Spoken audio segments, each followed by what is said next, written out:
The name of the show, Table Talk. That's my creative talk title. I'm here with Mr. Paul Passmore, and I was thinking the other day. When I was thinking about this little interview, how we first met about 2 years ago at a Georgia tournament, and I was with Ike and some of those guys, and I had been practicing maybe a month or two. I'd only been pulling a month or two, and they all lean over and they say Paul Passmore's coming. Paul Passmore's coming. I was like, I knew who that was. They said, oh, he's awesome, man.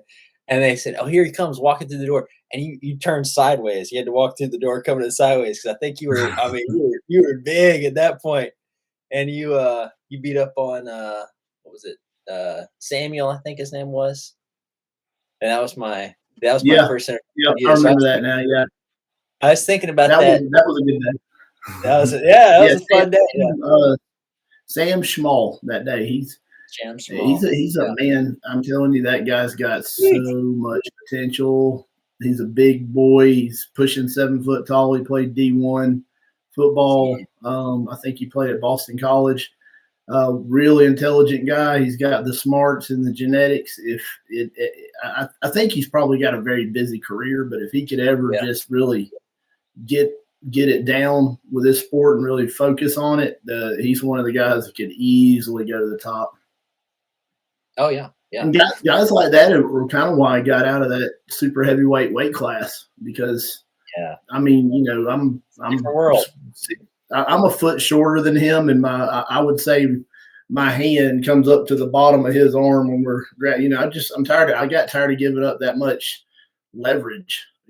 When you're arm wrestling somebody, I had the power to overcome it, but man, I just got tired of giving up that much leverage against everybody. The average guy was either a head taller or 100, 150 pounds heavier or both. I just got tired of giving up all that.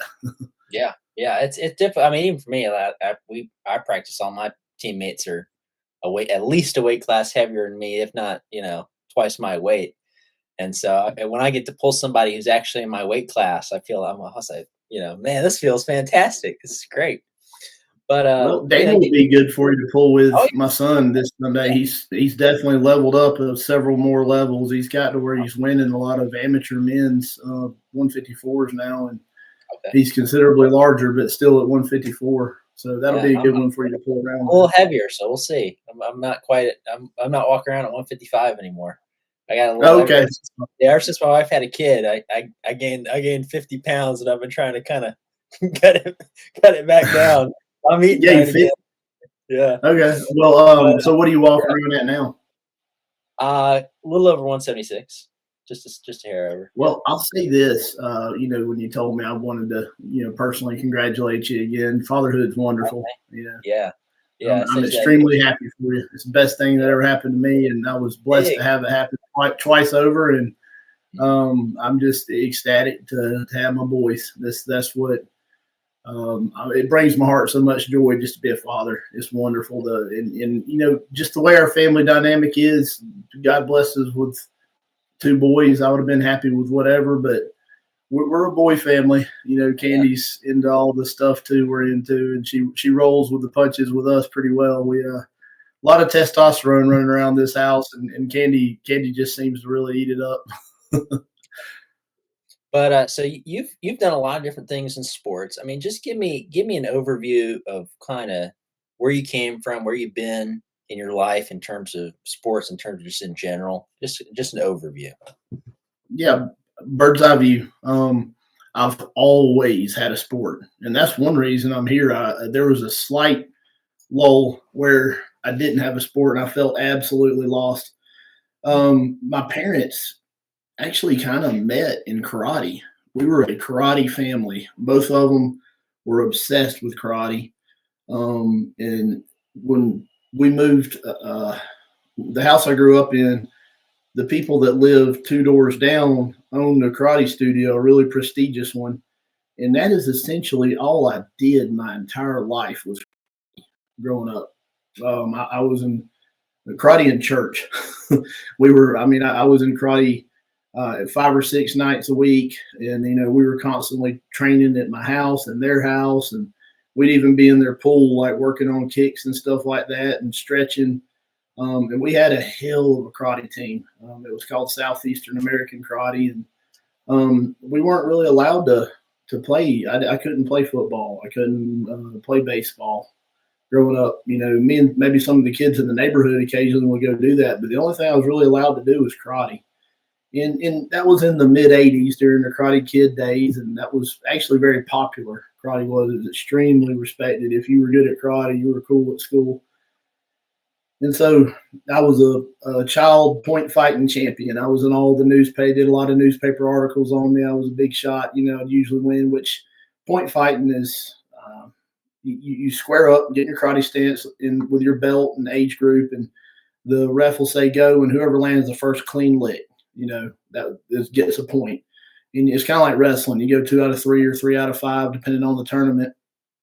And as you progress, your opponents get better and older and everything. But we were a very dominant school, and as a result, I was a very dominant point fighter, and I had just a whole house full of trophies and enjoyed that, and did that all the way through elementary school. I mean, from the time I could walk, I was doing karate. I got pictures of me doing splits, and everything when I was a kid. Believe it or not, I'm definitely not that limber anymore. I can still throw a good head kick, but it's just more from muscle memory than it is from being limber. Right. But I got into that. They allowed me to play football in school when it was offered. So I got into football in middle school, 7th and 8th grade, but I still stayed in karate. And then in high school, they offered wrestling as well. So I wrestled and played football all through high school, and I still was in karate. And when I started driving, a local place offered boxing lessons, and I got into boxing as well. I always wanted, karate is very, especially with your punches, it's block and counter. You kind of attack with your kicks. When you come in close, you can throw punches, but it's not big on combinations. So I always wanted to learn, I was always, actually, to be completely honest with you, I had a little bit of a fear of a good boxer, even though I was that good at karate and I wanted to learn it. So I got really into that too. And then, played football and got a scholarship in football down at Valdosta State and played until I destroyed my knee. Yeah. And then when I recovered from my knee, that ended my football days. I really enjoyed all my football. I played from 7th to 12th grade and then into college and never missed a practice until I tore up my right knee. And I had a good wrestling pedigree. I was a state champion wrestler in high school, and I got into MMA. I was 19. It was just, I had watched UFC. UFC started about 93 or 94, and I would always watch them. You could go rent them on the VHS tapes at Blockbuster, and I was just studying them and all the submissions I saw. Me and my buddies would wrestle around and try them on each other and stuff. The arm bars, we weren't extremely technical, but we had a good idea of what was going on. And so after football, I got a job as a bouncer in a bar. And they had these, it was very unsanctioned backwoods MMA fights one Thursday night a month. And it was, the bar was a very rough place. It had, they had Moody Air Force Base down there. And then they had Valdosta State University. And then they had all the local boys. And all three groups of people that would go to those bars hated each other, literally. I mean, you could see all the Air Force boys over in one corner, all the locals in one corner, and all the college boys in one corner. And if almost any given night there was a brawl, because they get drunk enough and all three fight each other, or one group would get the other one or something, but it just hated each other. And I was like, God, I'm so tired of breaking these boys up. It was always the same one. But anyway, I was watching the MMA fight they were having there, and they did it like in a rundown boxing ring that was kind of on the floor.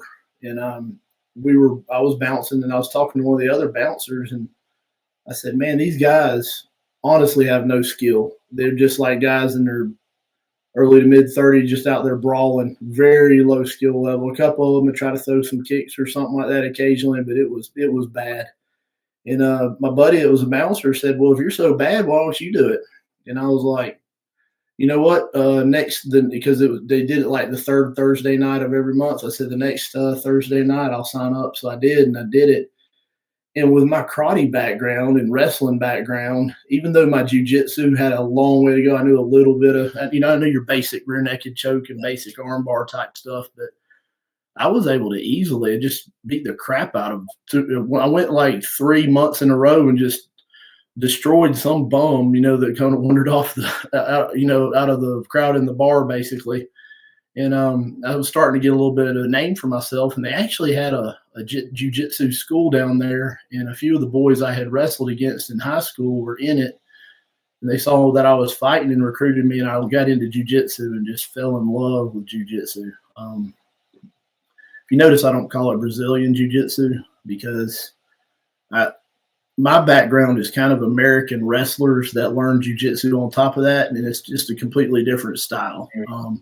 Yeah. You'll never see me grab somebody and just pull guard. I want to be on top of you.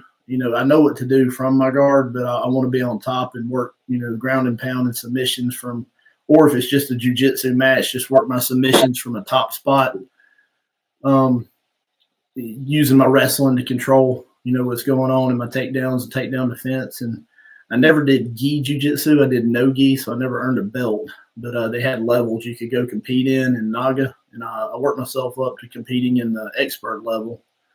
And I did well with it and enjoyed it and continued to fight and progress my skills. And eventually I became a champion. I never made it to the UFC, but I ended up fighting pro and becoming a champion of, just the type of southeast area. And one of the promotions, there's 5 or 6 of them, and everybody argued over which one was better. And then I actually, my last fight, I unified 2 different promotions and beat their champion, and then retired. But I had a good run, and I enjoyed it. Really, just loved it.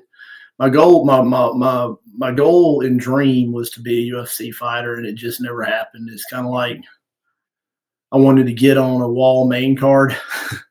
It never happened. I wanted to get on an East-West main card. I got on a Wall undercard. I got on a East-West challenger, but I got close, but I never made the UFC. I could taste it, but I just never got there.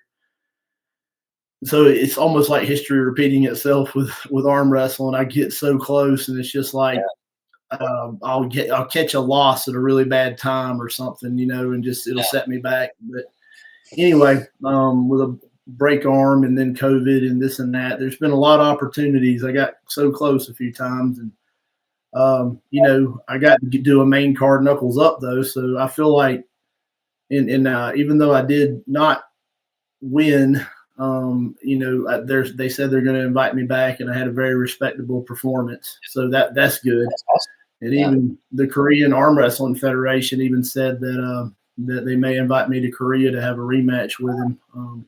That was a lot closer. It was a razor close match. I just ended up kind of gassing out. Honestly, my main takeaway from that is cardio, and I've started a running program immediately when I got back, and I'm working on my cardio.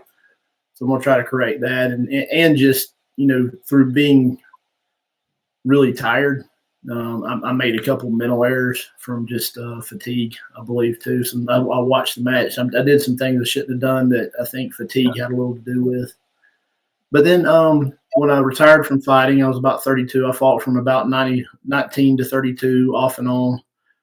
And I was lost. I needed something so bad. I'd go work out in the gym, and just halfway through my workout, I'd be like, why am I doing this? And I'd go home, because my motivation for all of it was whatever sport. When I'm working out, I think, what's my next opponent doing? I need to work out harder.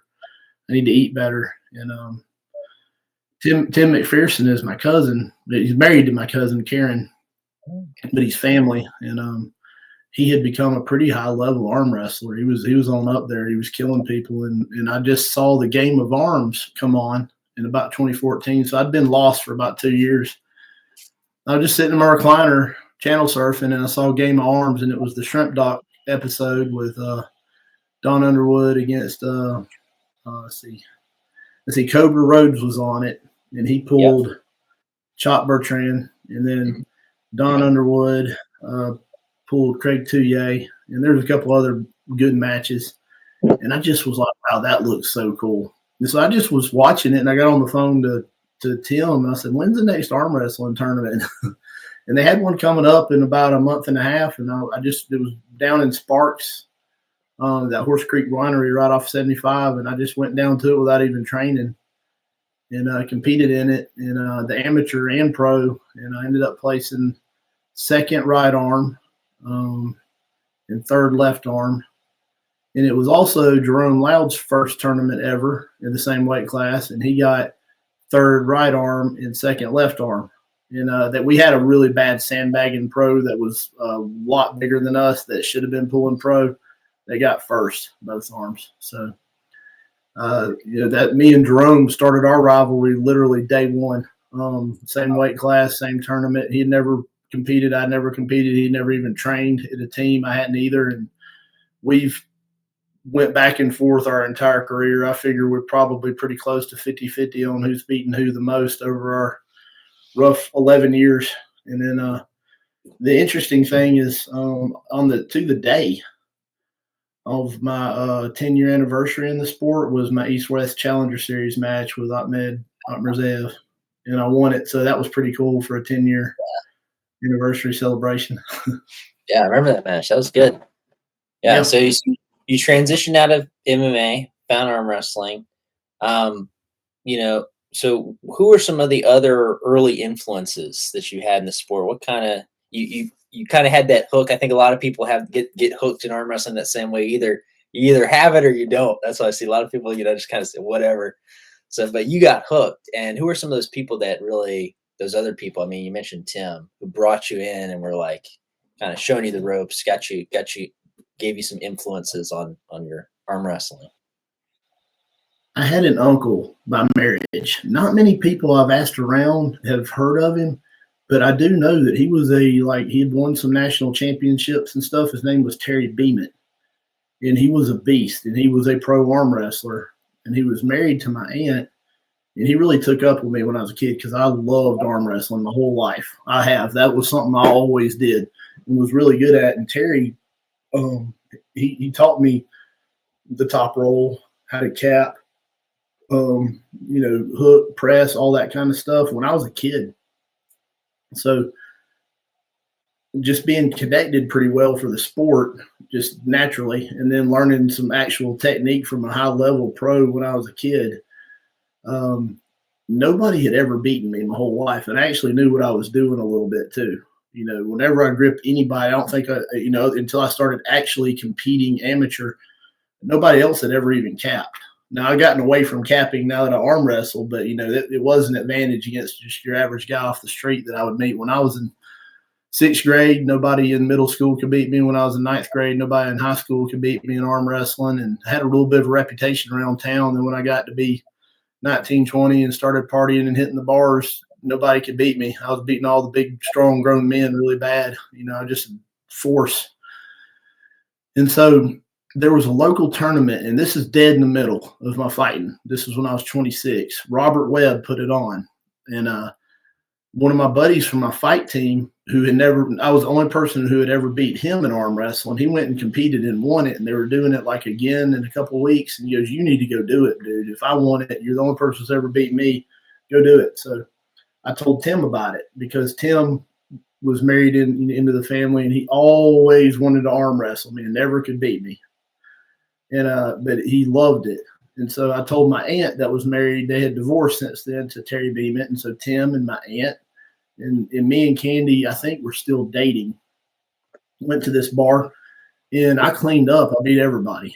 There was a bunch of guys that were arm wrestlers there, and I was pretty cocky. I'd never been beat. And interesting story, I went to Las Vegas with one of my ex-girlfriends when I was about 21 or 22.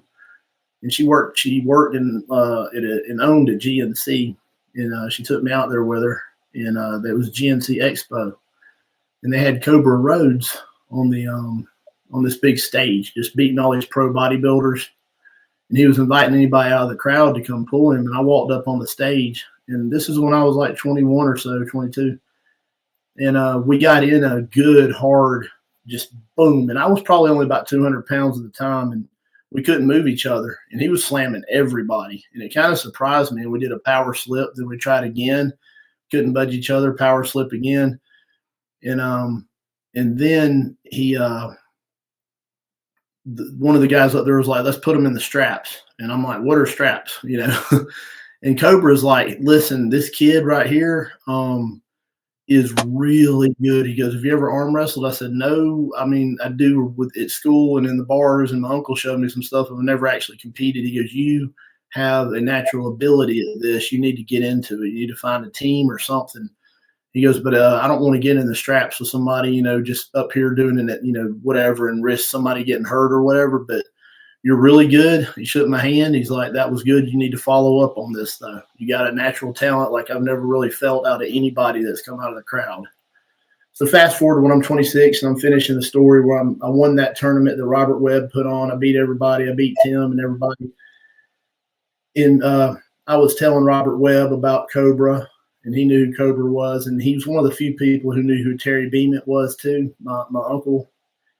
And he goes, so you never been beaten. And I was able to beat Robert that day, too. And he goes, I got a guy that could beat you. I said, I've beaten everybody. I don't know. And he goes, let me make a call if you're willing to wait on him a while. And it was at a bar, so I was drinking. I was like, that's fine. So he calls Dave Randall, 2006 current world champion, super heavyweight Dave Randall, that owned Bajent at the time, owned Brezink at the time, owned everybody at the time, owned Laird, everybody, the Dave Randall in his prime.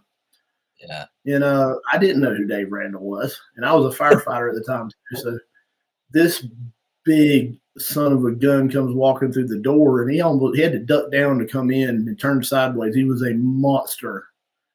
And he walked in, and I don't know if you really know who Dave Randall is, but if you don't, watch Pullin' John. He's the big guy that basically everybody had to overcome. He was right on the decline of his career in Pullin' John. But before that, nobody could touch him. It was years of him just beating up on everybody. That was right at the end of his career. But and he was, where's this young man that thinks he can beat anybody? And I was like, that'd be me. And I walked up and shook his hand, and I felt like I grabbed a bunch of bananas. I got a little worried, but I had beaten bigger men, so I was like, I'm still going to beat him. And we got on the table, and I was able to take my first probably 20 or 30 losses on each arm. He beat the hell out of me. I had nothing for him. He said, you are really strong. You need to follow up on this. And I went to work the next day as a fireman, and I couldn't lift the stretcher out of the ambulance, and my elbows hurt so bad. I was like, that shit ain't for me. And plus I was fighting, that's where my heart was at. And I was like, plus if somebody could just walk in this local bar in my hometown and beat up on me like that, this isn't a sport for me. I felt pretty discouraged. So fast forward to 2014 when I was looking for something. I saw that Game of Arms, and I started doing a little bit of research, and I figured out who Dave Randall was. And it was just my luck that the best arm wrestler in the world lived in my backyard. I was like, okay, well, I don't feel so bad losing to him. Yeah. Because I had seen Travis Bajent on Game of Arms, and then, all these other guys, and I saw Dave Randall destroying them too. I was like, okay, well, I don't feel bad at all. Maybe I should try this. And that's kind of how it started, the bird's eye view of how I got into the sport. Yeah. So you had some of those moments where you had these people that you bumped into. I mean, for me, I think it was at that very same tournament that we met, Ron Bath was there, and I had to have a picture with him and stuff like that. Yeah, I think that's big. People get in arm wrestling, they always had those little stories where it's like there's that moment where you got hooked, and you had that moment where you're like, okay, maybe there's something here. Maybe I've got some potential. Well, and that's how that day is how Tim McPherson got into the sport. I beat him that day, but he started arm wrestling that day and stayed with Robert, and Robert introduced him to Ron. And so from 2006 to 2014, he developed into a monster arm wrestler and overcame me. I didn't do it anymore. And then when we'd go to family functions, he was kicking my ass. It had always been me whooping him until then. But then I brought him into a place where he met the right people, then in return, when I finished fighting, he was the one that brought me back into that, and so it was all him and Robert Webb and Ron and everybody when I got back into it. And when I got back into it, I committed 100% literally from day one and gave it everything I've had. my goal was to overcome Tim again. And it took a long time and an injury on Tim's part and stuff like that. But when I got into the sport, Tim McPherson was an absolute. Yes. If some people just don't know that guy. He was probably to this day the scariest person I've ever pulled. When I gripped up with him, he hit so hard I was afraid if I actually statically engaged, he would snap right through my shit. I mean, that guy was a killer. I've seen him beat so many amazing guys. I would love to see him come back to that form somehow, someday, but he just doesn't get the respect he deserves right now because that guy was one of the best I've ever seen do it ever. Yeah. No, yeah. I remember Ike and Ryan, some of those guys tell me about him pulling because I was a little bit before my time, but I heard tell, of how good he was. But kind of looking now more towards training, diet. How do you approach for you personally? What's your kind of ethos, your strategy, training, diet, recovery, all that sort of thing? What's your philosophy? What's your approach? To begin with, it was a whole lot of table time, lots of Mhm. table time, and I learned that I had a weak wrist. I had a really strong arm, but everybody was beating me early on with that top roll move, that gosh darn top roll move.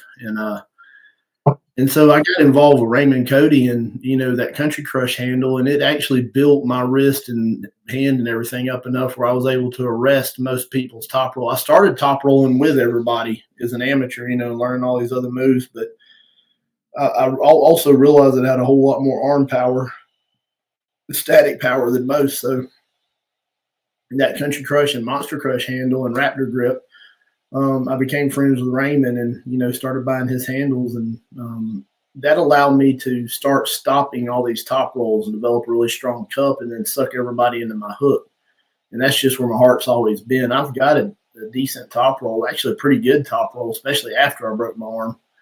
But I rarely use it because I just want to hook really bad. And so anyway, I developed a lot stronger hand and wrist initially because of that. And then it took a while. When I really got to go and I became a pretty dominant amateur really fast. I won 3 tournaments within 6 months with each arm first place pretty quick. And then anytime I would pull amateur, I always pulled pro too. And I would always get starched. It kept me humble. I never beat one pro the whole time I was an amateur. And then the unwritten rule is when you win 3 tournaments first place with each arm as an amateur, you need to go pro. So I did, stepped out of the way and went pro and left amateur for the other people that were trying to develop and win, which is what you're really supposed to do and not sandbag. And I took about 2 or 3 years of solid 0-2 butt kickings. It was just so hard to cover the gap between amateur and pro. It almost felt like I was playing high school football and was trying to go straight to the NFL with no college. It was such a gap. I was like, I don't know if I'm ever going to be able to beat a pro. And I was like, but I'm either going to beat a pro or I'm going to die trying. So I just kept, every time I go take my butt kicking at a tournament and go 0-2, and I would just go train harder and keep training harder and never give up. And really, it all kind of happened all at once. I went to a tournament up in Tennessee and just one day and beat everybody. Everybody's like, damn, Paul will come out of nowhere. He just whipped everybody. I mean, all these guys I've been looking up to for years just demolished everybody, and it clicked. Finally, everything fell into place. And I went on a tear for a couple of years. I don't think I lost a match for at least a year straight. And then I just started getting more and more opportunities. I just dominated every tournament. And then I started getting opportunities to do super matches and started winning them. And I couldn't say no. And it got to the point where I was doing some massive beast of a super match probably once a month for a year and a half. And I overdid it to the point where that kind of led to my broken arm. And then I had climbed pretty far to the top of the mountain at that point, and I was well known by everybody. And the reason I left 242 the first time around was I had won a national championship at 242, and nobody even talked about it. I went up to Michigan, Kellogg Arena, and won the 2018 242 national title, both arms undefeated. Got zero recognition, and I realized that class was just not respected. And then I got Yeah. tired of having to either be 231 or 242, and it's really the only class that's like that, and it's real annoying, and it still annoys me. Yeah. um, Yeah. I said I'm just going to go super heavyweight. I'm going to quit doing cardio and eat everything in sight. And Mhm. so to answer your question about diet and prep, I was a personal trainer and was always in great shape from fighting and arm wrestling and staying at about 242 was my fighting weight. That's where I fought at. And I just became kind of unhealthy and started force feeding myself and getting bigger and bigger and just worried about being as big and strong as I could possibly be for several years to be supers. But then I went and won PAF national championship, both arms undefeated later on that year at my debut at super heavyweight.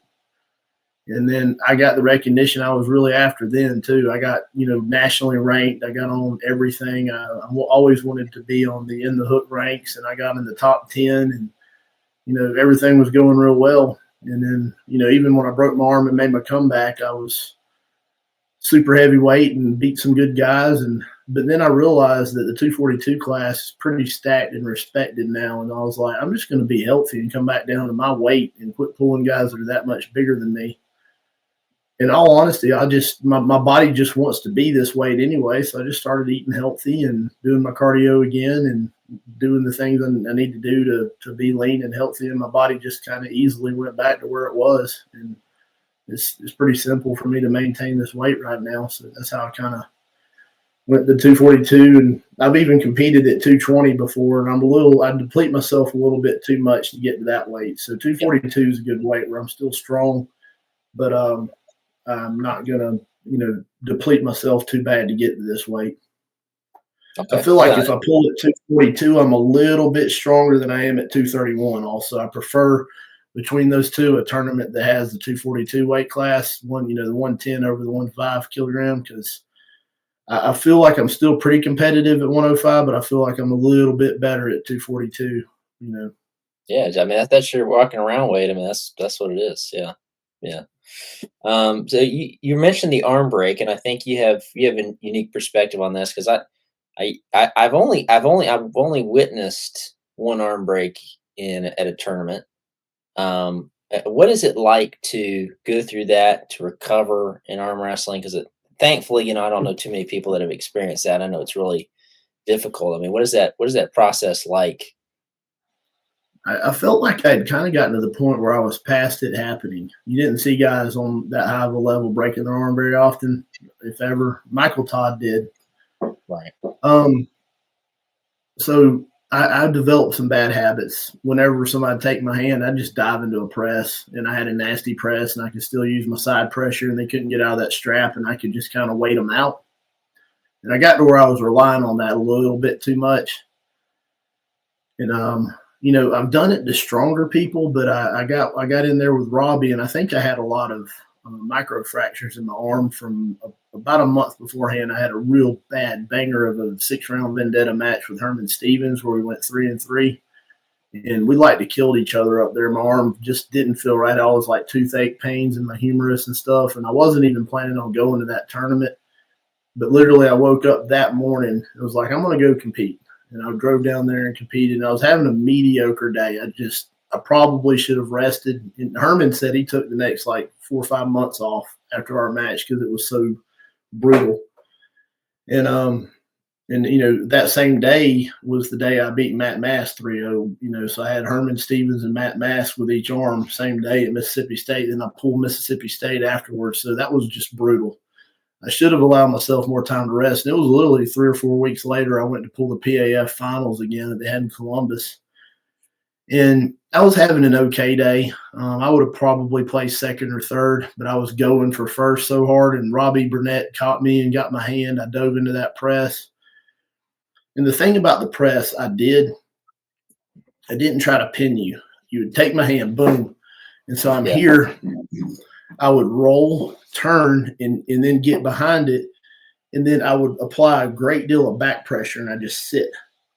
I would have my fingers too, and you're sitting on your pronator with a lot of side pressure and down pressure, you can only sit on this muscle. It's a very small muscle, 20, 30 seconds max with that much effort. And I'm not even pushing that hard. I'm just pulling back. And while I'm doing that with Robbie, I'm like this. And then I'm thinking, man, if I beat him, I've got Sean Latimer next, and I need a little bit more energy, because anytime I would do that, I was definitely done for the day. It took everything out of my arm, but I would drain them and pin them. So I was like, I'm going to try to force the pin here. So I'm going to just explode into him and force it, and maybe I'll have a little bit left for Sean. Maybe I have a chance at placing first. The mistake I made when I broke my arm is I had this back pressure. And when I went to surge, I let off of the back pressure, and he was pulling back so hard it pulled my arm out as I surged. It put me in a really nasty arm break position, and as he pulled back, I surged, and it just popped. And I always kind of thought that you would get maybe a little bit of a weird feeling or something, or a warning before your arm broke, but that was not the case. I was the most surprised person in the room. The craziest thing about it is I didn't feel any pain, and it wasn't from shock or anything. It just didn't hurt. And Robbie felt it, luckily. And Robbie and I are good friends, and he let off, and I let off. Then they unstrapped us, and I just got my arm and pulled it in and calmly sat down. And I was like, yeah, I probably need to go to the hospital.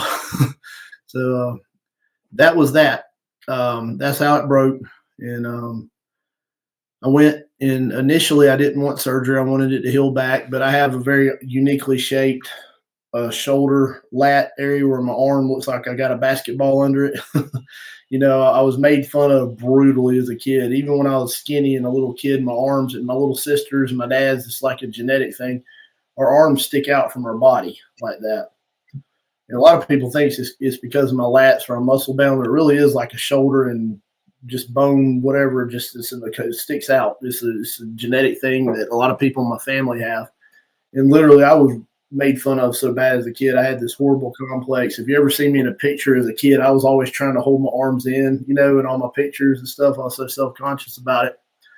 But then as I got older and lifted weights, your arms bowing out looks a little more natural when you got a lot more muscle mass on you. So I'm not as self-conscious about it as I was when I was a kid. I can laugh it off now because I do have big lats, and I feel like it does help me a lot the way my shoulders are shaped, doing pull-ups and arm wrestling and doing bench press too. So, it ended up working out for the best for me, but it was something when I was a skinny kid I was real self-conscious about. But as a result, I couldn't heal because of the way my arm came out. It was broken here. It wouldn't. You see what I'm saying? So they had to do the surgery. And I didn't know they were going to cut through the front of my arm right here until I woke up from surgery. Everybody else I'd ever seen, they cut through the tricep. And that caused my recovery to take a little bit longer. So I broke it at the very, very in November of 2018, and had surgery, I want to say somewhere in December. And when they put the plate in there, I could start using my arm again just for day-to-day stuff, driving, riding, brushing my teeth. But I couldn't pick up anything over maybe 5 pounds. And after 3 or 4 months, they cleared me to start rehabbing it. I just had to let it completely heal for a few months. And my goal, I was like, I'm either going to get back where I was at or die trying, just like it was when I was trying to win a pro match. And so I started putting in the work. Hundreds and hundreds of hours of work, literally. You seen my basement. Just be down there in the basement quietly doing work, and I'd compete left-handed. And my left took a lot of abuse during those years of, not being able to pull one or the other. And I was able to stay relevant in the sport somewhat because my left. And I kept working my right. And I got to the point where I could compete with it again. And I did develop a decent top roll and post back pressure type top roll, and I could win some matches with it, and it was somewhat competitive. I was not winning tournaments and stuff, but I was maybe placing second and third, and I just kept putting in the work, and I ended up winning a couple tournaments with it. I could no longer hook, though, because the way they cut through my bicep, I lost my static strength. Normally in that hook, I just boom, I'd lock in, and my arm would not open. I could just sit here like this all day, and the weirdest thing, and then I had to overcome it physically. I got to where I could lift as much weight with each arm, but then mentally too, when I'd be competing, even now a little bit. Just like if you watch my match with G, round 5, when I'm coming over, it crossed my mind to turn into that press, that defensive press, the last second, but I didn't. I probably should have, but I didn't. I have a little bit of a hesitation about it. Now it's still there. I did it with Ahmed very successfully, but I was ready to do it mentally. I wasn't fatigued and all that. But as fatigued as I was, I hesitated a little bit and lost the opportunity to turn into that press. So I'm still dealing with it a little bit, to be completely honest with you. And I think, fatigue had a little bit to do with me not jumping into that press too. It made me hesitate just enough. But I would say overcoming that arm break physically was just as hard as it is mentally. But I did the work. My right arm is now honestly stronger than my left. My left arm's a little bit beat up. They're even if they're both healthy, but my left arm's kind of beat up right now. I'm refusing super matches with it right now. I'll pull a tournament with it or something. It's a good tournament arm, but it's only about 70-75% right now. And but my right arm feels like it's 100%, and it's just I'm pulling well with it, and I'm ready to take on anybody with my right. And it's just crazy to be able to say that because of all the time. I mean, I would train and pray and compete and be disappointed. And just one day it just came back. That static lock in my hook just came back literally. I realized it after Michigan State was over. I lost right-handed and I won Michigan State, got a gold gorilla left-handed. And something occurred to me when I was watching the video of me pulling right-handed. The guy that won it, he hooked everybody and slammed them. And I was trying to top roll him and he jammed me in a hook and couldn't move me. And I didn't even think about it during the match because I didn't want to be in a hook. I was pretty sure I'd never be able to hook again. And I was like, that's weird because he slammed everybody else in the hook and I held him and he actually elbow fouled. And then I went back for a top roll again and he ended up beating me. And I was like, maybe I can hook again. So I went downstairs and got on my power pull and started laying into it. And I was like, man, I'm stronger with my hook now than I was before I broke it. So I got on the phone and called up a practice for that next Saturday. And sure enough, I could hook again. I'm like, oh my God, my hook's back. And I can top roll now because I was forced to learn how to pull differently and more technically. So, it's back just one day. It was the weirdest thing. I realized watching the video, went and tried it, and my right arm static lock is back as good as it ever was. Yeah, I remember around, at least for me, when you were telling me about we were going to Alabama State, we're talking, and you're talking about the practices we had right before then that your right was back. I remember that. Yeah. So you've had the privilege of pulling a lot of super matches, a lot of promotions. What are some of the big matches you've had that meant the most to you? I mean, it doesn't even have to be a recent match. Maybe there's a match early on. You kind of mentioned some matches that stuck out to you when you were younger. I mean, what were some of those high points for you? Definitely beating Matt Mask at Mississippi State in a vendetta. That was awesome. Matt Mask is Matt Mask. Yeah. That really got my name out there. I feel like I've beaten enough elite guys now to where I feel like I should be considered elite also. If you're beating those guys, you should be amongst them. So that was the first time I ever felt like maybe I could be considered to be elite. And then Herman Stevens, the same day we tied, he was definitely established elite. So there was 2 elites with each arm. I tied one and beat one 3-0. With Herman, I beat him the first 2 matches. So I beat him 2 out of 3. And then I beat him the 5th match. So I beat him 3 out of 5. And then they did that stupid 6th round and he come back and beat me and tied it. But really, if it'd been 2 out of 3 or 3 out of 5, I would have won that. But anyway, so that was awesome. That's when I started maybe seeing myself as another elite puller. Getting an opportunity to compete at the East-West Challenger Series was amazing. It just was so wonderful, man. They really rolled out the red carpet for you. That was great. A lot of the expectations I had for that did not pan out, and it's been a little disappointing since. But that did kind of open the door for me to get on with Knuckles Up. And I'm telling you right now, that is the promotion. Those people are wonderful. They treat you amazing. It's the most, it's the best experience I've ever had. And then on top of that, the expectation of coming back and all that, even though I lost, I still get to pull for them again. I feel like I'm part of something there. I'm part of a real league, and I belong. I proved, I'm there and I belong. And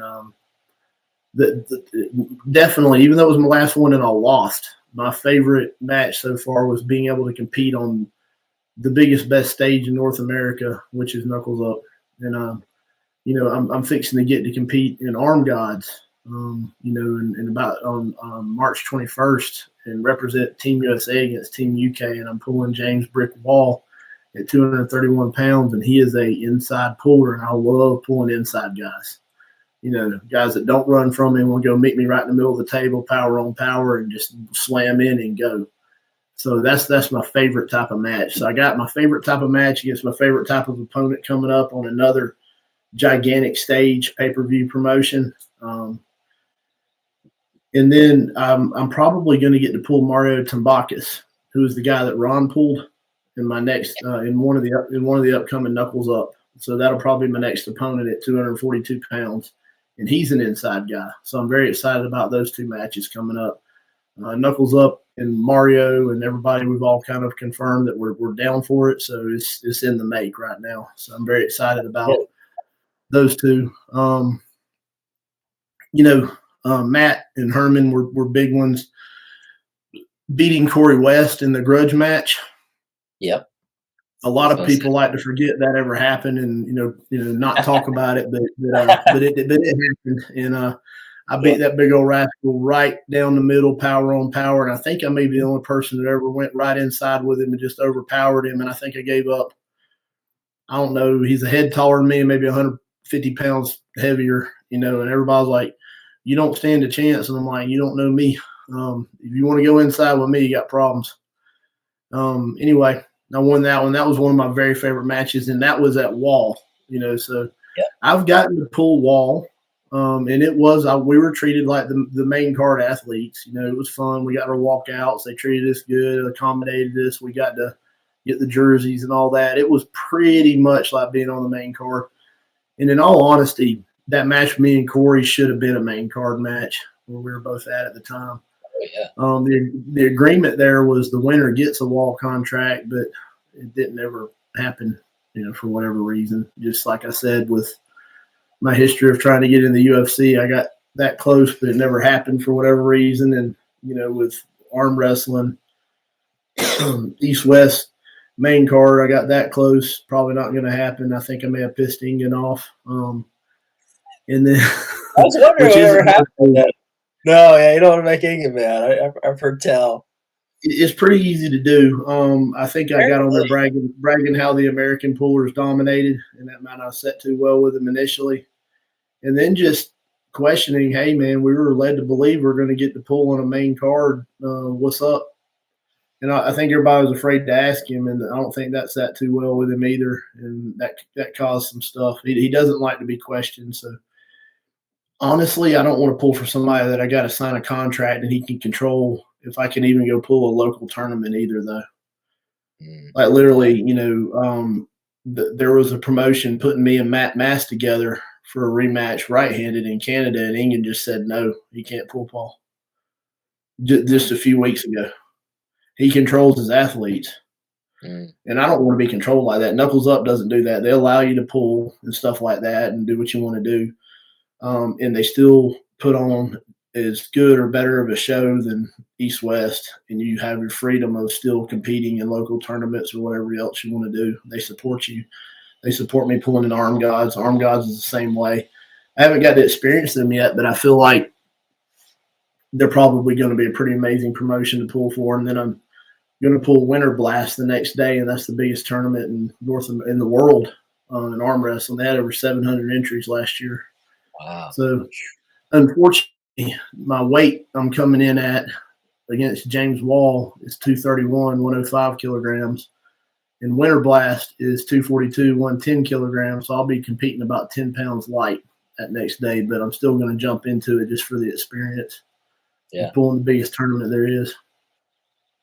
for sure. Yeah. After pulling a super match the day before, but Oh yeah. we're all going to do it though. But it's Yeah. an honor to pull for Team USA, so I'm going to jump in Winter Blast because I'm going to be there. And who knows? I get a day rest. I might be able to jump in there and still do something good. Oh yeah, I think so. That'd be good to see. Yeah. Is it live streamed? Is there gonna be a live stream? Yeah. Oh, it will be. Good. Yes, that's some interesting insights there. I've heard, because you see all these things online, so it's nice. It's interesting to get that inside perspective on like East versus West, and some of those promotions. But I definitely seems like I'm looking at Knuckles Up. I mean, that seems like the place to be. Yes. Yeah, I think they keep improving. They keep adding different things, and I think they're on the cusp. Maybe hey, I work at a. What'd you say? They're so nice, super Oh cool, yeah, and they treat you. You feel you're treated like a pro athlete. You really yeah, are. You feel like you're really somebody. Which, at the end of the day, in our sport, we are high level pro athletes. There is the top of every sport, and we never really get treated that well anywhere. But I'll say that Knuckles Up really did do it upright. I mean, I felt great there. And, for what I did at East West, they treated us good down there just afterwards. I felt it wasn't like things were in writing or promised, but we were definitely led to believe it was going to lead to more. And I don't know, I think for a lot of the people, it led to more, but there was a lot of people also that didn't get another shot. But I think it did help open the door for Knuckles Up for me. So at the end of the day, I ended up better off the way it panned out. Everything happens for a reason. So that's where I'm at, and I'm real happy where I'm at right now. And it's just like every loss is a lesson, and I've picked up some things I need to work on, and mentally and physically. When I lost that match at Knuckles Up, I took it really hard. I'm a good sport. I'll shake your hand, hug your neck, but I'm so hard on myself after a loss. Yeah. I get so mad at myself, and I've got to learn to be a little more forgiving of myself after a match. And as a result, you can see my tooth. That might have had a little bit to do with my loss after that match. Yeah. I headbutted a door backstage, and I think my two front teeth hit together just right. I didn't really headbutt it that hard. I was just frustrated, and I was opening the door, and I kind of hit my head, and then it pissed me off because the door wasn't opening right, and I just headbutted it one more time, and I felt my tooth crack because I was already frustrated and upset. So yeah, and in all honesty, I was biting down really hard in that match too, and I kind of felt like it was cracking during the match as well. It may have started it then. I felt it. It was weird. There was a split second. I felt. I've never had it happen before. It did feel like something shifted or cracked on that tooth also, and maybe just that headbutt making it tap together just right did it. I don't know because I didn't headbutt it that hard either, but I did learn I need to. You might have to go to the bite guard. Yes, I need to be, and I've heard of other people biting down in the match and breaking their teeth. So maybe it was a combination of the two. I don't know, but I do know that that's another lesson. I'm going to start really. Like I said, a good sport, but I really get mad at myself when I lose, especially a close one like that. It's just hard to deal with when you're so close. Because you got to realize we put so much into this. I train so hard. I don't make a lot of training videos, but I train and fight so hard for this sport. And a loss is devastating because I literally can honestly tell you I put everything I had into that match and trained for it and came in the best possible everything. And it just, plus I was 2-up and I was so close. And it just, that first couple minutes backstage, I was very upset. I got over it and I was fine and we ended up enjoying the rest of our trip. But that broken tooth is a hard lesson, and I'm going to really focus on becoming a better person because of it and being a little more forgiving of myself when I lose. I had a discussion, I think, yesterday with Ellerton about it. He's like, that's one thing I've noticed about you, really hard on yourself for losing. You got to learn to be a little bit more forgiving. And I was like, yeah, you're right. But I use those losses to motivate me too. I just need to learn to take it out just in the gym, Yeah. Yeah. That's what I think that's one of those things that can make you really good. You just have to focus it in the right direction, right? Yeah. Yeah. But I was just thinking the knuckles up folks. I mean, I work as a director at the news station, so maybe hey, if they ever needed a good director, I'll go over there and help them out. But um, Maybe so.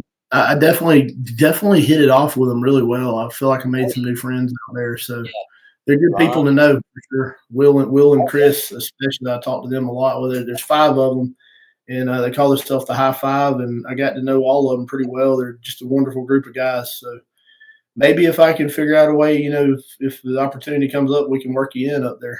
hey, I'm good at holding the camera. That's my Yeah, yeah, you are. that's Yeah, you're that's very my talented. skill. That's my degree.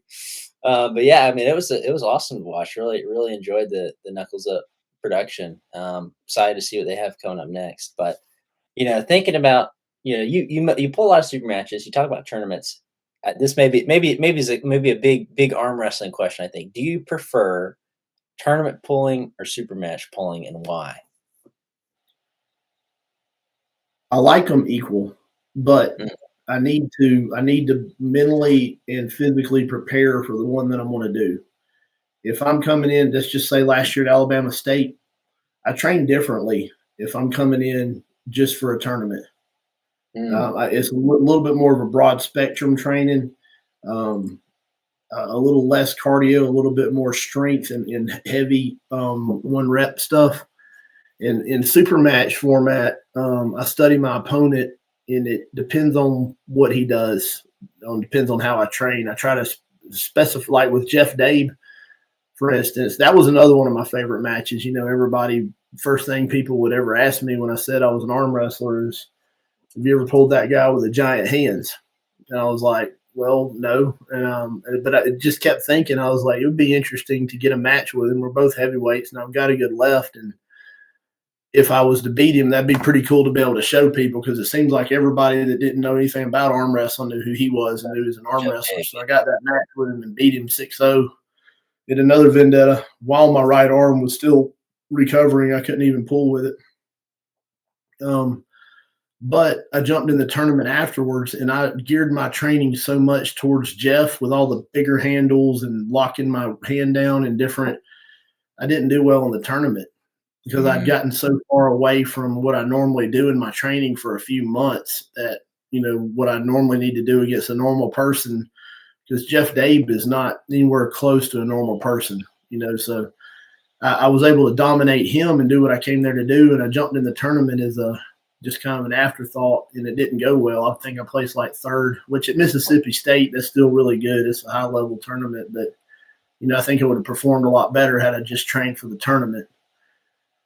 And then also, you pull a nasty super match or two before a tournament, it's going to take a lot out of you for the tournament, and it's mm, hard to win. Compete in a super match. Your body only has so much glycogen in it. And you burn up a lot of it. Just pulling one super match with one arm, and then you jump maybe have another one with the other arm. And then even if you wait a couple hours and you pull the tournament, you're at a major disadvantage. I've done it before in smaller tournaments with smaller super matches. I'll go win the super match both arms, then go undefeated in the tournament both arms. But it depends on the level. Like you go pull Matt Mask and Herman Stevens with each arm, and then jump into a tournament and they got Wayne Withers and BJ Fakakis and everybody else in the tournament. You're going to have a rough day trying to jump in that tournament. So I prefer to pull one or the other. I enjoy tournament pulling as much as super match pulling, but what I really don't enjoy is pulling a nasty super match at a high level super match, and then jumping into a high level tournament afterwards and giving people an opportunity to beat me that normally wouldn't be able to. yeah. It's rough, but I feel oftentimes that it's just like I'm fixing to go down there and do. I'm going to go up to Philadelphia and do just that at Winter Blast. Mm, But I feel Winter Blast is such an opportunity. I'm not going to have the chance to do it again, so I'm going to go try my hand at it. But I do know I'm going to be at a disadvantage, because I've just the night before would have pulled a pay-per-view nasty super match against one of the best arm wrestlers in the world. Then the next day I'm going to pull one of the hardest tournaments in the world, and the weight classes didn't match up. It's ultimate slap in the face at the 105 and 110 kilograms. So the super match is 105, 231 pounds, and I'll make that weight. And then the next day I'm pulling, 110 kilograms, 140 to 242 pounds. So it'd be a little bit more of a disadvantage, but I'm going to jump in it and still try my hand and just, take it as it comes. I may still be able to do something with it or even win it, but I'm going to go into it knowing that, the deck's stacked against me, so to say, and I'm just not going to get too upset if it doesn't go well. My main objective is to win that super match and then just kind of see what I could do, with a tournament the next day at Winter Blast, kind of for fun. Okay. Yeah. Yeah. Absolutely. And I mean, there is that shift. I see a lot of people going from tournament pulling to super match pulling, and that just makes me think. I mean, you've been around a decent amount of time. You pulled a while.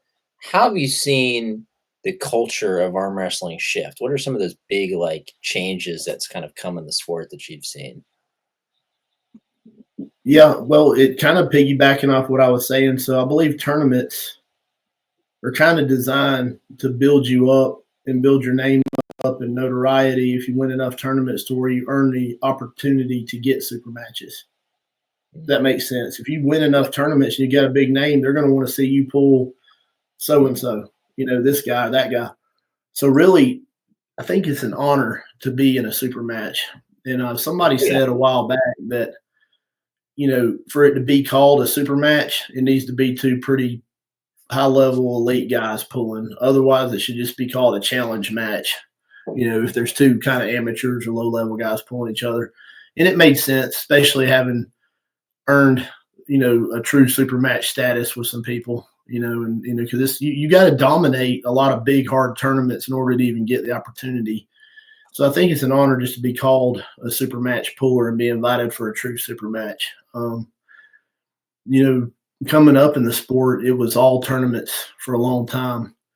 And then Wall kind of changed that into more of that super match format. Wall even started out as a tournament initially, the first couple seasons. Then when it went to super match format, it was able to develop characters and notoriety of certain athletes. And so I think the sport now is geared towards starting out amateur, learning your craft, getting good, going pro, dominating, working your way up through the ranks like I did, to the point where you can eventually dominate most local tournaments and even high level tournaments. I've always considered Alabama State to be one of the most difficult, prestigious tournaments you could win on average, year in and year out. Same with Michigan State and a few of the others I've competed in and won, Mississippi State. And when you're winning those tournaments, you're earning the right to get a super match. So I feel like the sport has kind of shifted to work your way up through the ranks till you earn the right to get a super match and then win those super matches and build your brand, your name through winning these super matches. And, it's kind of like becoming a fighter or even a wrestler, WCW, WWF, you get your name out there and people want to see you compete. And now it's getting to the point now where you're seeing they're developing athletes and their personalities and names, and you're seeing them now on pay-per-view. And so it's geared more towards developing yourself into somebody that people want to promote and put on a pay-per-view, and you get big matches against people and people want to become your fan kind of to a point. It may sound a little cocky, but I think a lot of the higher name guys kind of have a certain fan base to them where people want to come see them and they're interested in them and want to see how they compete, and win or lose, they're in their corner, and to me, it's an honor that people would be interested in what I do. It's an obscure sport, but to become a big name in any sport, even if you throw cornhole tournaments, that's kind of a little bit of an obscure sport, but there are people at the top of that, and they're well known in that circle. But I do see arm wrestling. I have a little bit of a more unique perspective on something to do with arm wrestling than probably anybody else, because I competed in MMA before it was famous. MMA was, when I was 19, 20 years old, nobody knew what that was. Yeah. It was just like, it was less than arm wrestling is now. Everybody like, what's MMA? What's cage fight? Is that where those guys get in there and I was Dangerous, like, yeah. scary. And eventually it went mainstream. And I see arm wrestling getting closer and closer to that. I think what it's going to take, and I think it's with this pay-per-view format that we're doing and developing athletes and their names and their brands and stuff like that with, the East-West guys and the Knuckles Up guys and the Arm God guys. I may be the only person when I compete in Arm Gods. I think I'm the only person that's competed in East-West and Knuckles Up in any facet. And then when I do Arm Gods, I'll definitely be the only person that's ever done all three. Oh yeah.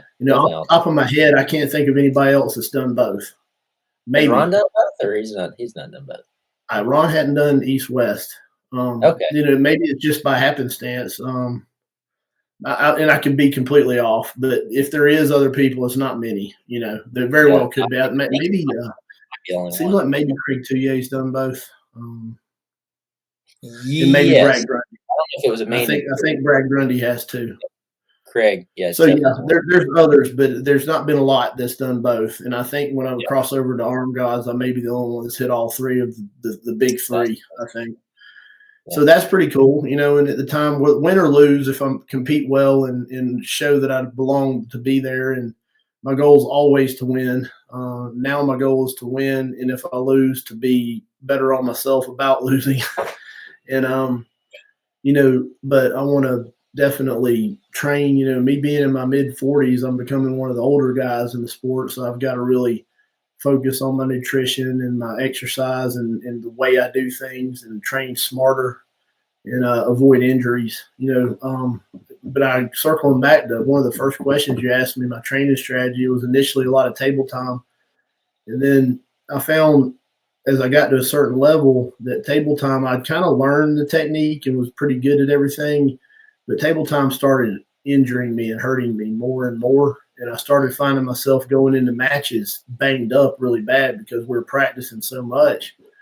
I started shying away from table time a little bit and got on to more training safely and smart with my handles and my vectors and going and doing certain lifts and working on all those muscles, but then still getting table time, but less of it, trying to stay healthy. My philosophy was if I could, the healthier I could come into the match, I know how to arm wrestle and I'm going to work on my strength on all these vectors, that the healthier I can be, the better. I think as long as I come in real healthy, that's my best chance of winning. And if I get banged up or slight injuries and stuff in all these practices, it's working against me to a point. So I decreased the amount of practicing and increased my amount of training with all my handles and vectors and tables at home and pulleys and weights. One of my takeaways from this loss, though, I believe I need to up my table time a little bit more. I may have gotten a little bit too far away from that. I may have went too far down that less table time road. So my goal now is to start getting in a lot more table time and just kind of see how I perform. I think I need, that was something I've been reflecting on my loss. I believe I need better cardio, a little more table time, because, as I got fatigued, the way I was pulling, I made some mistakes that I feel like if I had just had a little bit more muscle memory on and more reps on, I wouldn't have made. Yeah. Yeah. And for those who don't know, Paul Passmore practice is a special thing. One of the best places to practice in Georgia. Yeah. Yeah. I remember the first one I ever got to get to. Yeah. Yep. It's normally good. We'll have a good group of pretty high level guys of every size and weight, and then really everything in between too, that anybody wants to show up is welcome. If it's your first practice or you've been doing it for 50 years,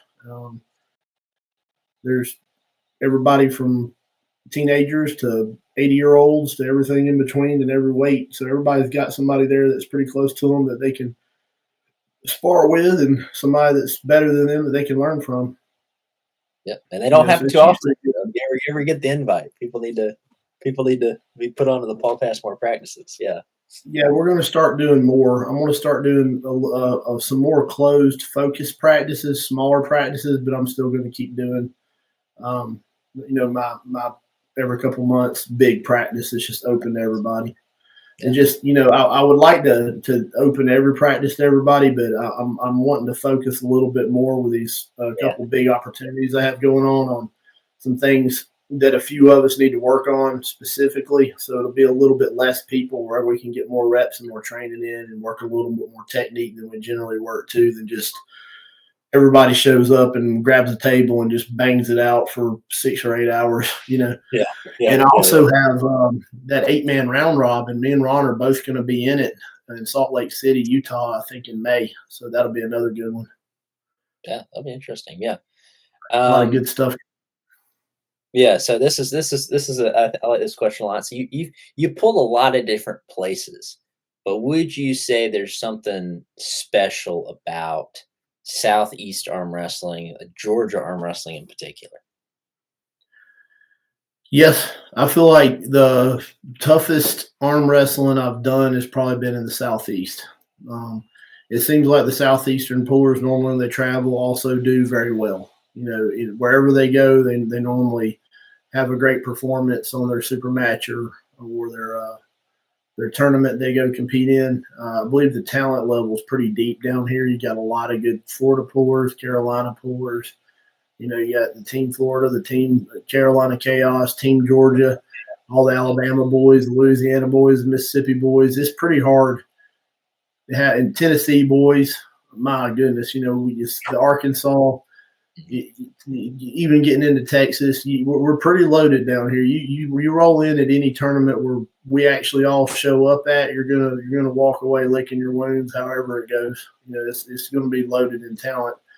Um, you'd be pretty hard pressed to come down here and win Georgia State or Alabama State or Mississippi State or one of the Florida championship tournaments or Carolina tournaments coming from any other region.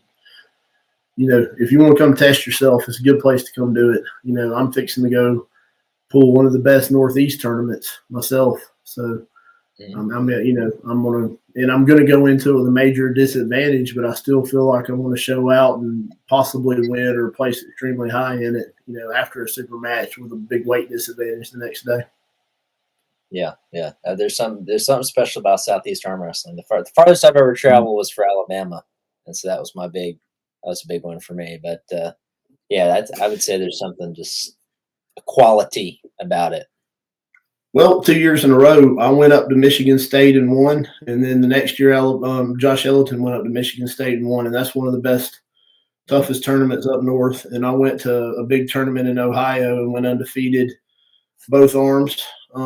It's the Stump Crew tournament, and it was a deep tournament. Then I went over. I did basically like I did in Alabama when you were there last year. Except I pulled a super match beforehand, and I beat him 3-0, and then I won the tournament both arms at heavyweight, and then I won overalls undefeated both arms at heavyweight after winning the super match in Ohio. Just coming up, driving up from Georgia. So there were some good boys up there. There were some tough boys, but at the end of the day, I beat them all. Josh Yeah, did the same thing. I did the same thing. We don't travel a lot, but when you get somebody like, one of the top guys from the Southeast travel, and we normally bring the pain wherever we go. yeah. I just think the quality per area is a whole lot higher. There's some top pullers, in every state, Mm-hmm. but just the amount. I mean, just in Georgia. I mean, like we were talking about Knuckles Up. I mean, we had three of our best guys on the stage. I love that picture, all three all together. Yeah. That's just Georgia. Those are all. I mean, Team Georgia right there hey, representing and knuckles up. yeah, Unfortunately, I was the one that lost, but I definitely put on a hell of a show. It was probably match of the night. And then, Cody had a barn burner too with Hellboy, and then Ron got up there and destroyed Mario. So yeah, I mean, you had 3 reps from the same team in the South up there, and all competed very well at the highest level at Knuckles Up. So and there's several more of us that you can send. I mean, you wanted to put together just, probably 5 or 6 better guys in Georgia and put them against anybody else from any other state would be pretty damn hard to beat. oh yeah, oh yeah. It'd be real hard. Same, I mean, the Carolinas got a few too. Mm, Florida, yeah, Alabama, those bishops over there in Alabama are tough. And you got Braden and Herman out there in Louisiana, and just BJ and Wayne, and Everybody out there in Mississippi, Sean Hancock, they're all good. So we're loaded with talent down here. You got some tough old boys everywhere you go. So I hear this will be kind of the last question here. I think it's a simple question, very complex question at the same time. What do you like most about arm wrestling? I mean, what to you is the most what are the things that still really keep you passionate about the sport? When I broke my arm, I was gonna quit. I mean, like literally, I was sitting in the hospital. I was like, I'm done with this shit. Yeah. What brought me back to the sport was the family aspect of the sport and all the friends I've made in it. I've made some wonderful friends all over the country that I love with all my heart. And I could not leave them. I couldn't step away from them. Honestly, that's my favorite part about the sport is the going to a tournament and fellowshipping with my buddies I hadn't seen from somewhere in a little while and talking to them, hugging their neck, seeing what they've been up to, seeing how the kids have been. There's been times where I've flown somewhere and they'll pick me up and I'll stay in their house with them, and vice versa. They'll fly into Atlanta, I'll pick them up, stay at their house with me a few days. Just the friends and then the brotherhood and sisterhood of it too. Everybody that comes over to my house and trains. I love having everybody over and hanging out and talking. It's become kind of my social life too.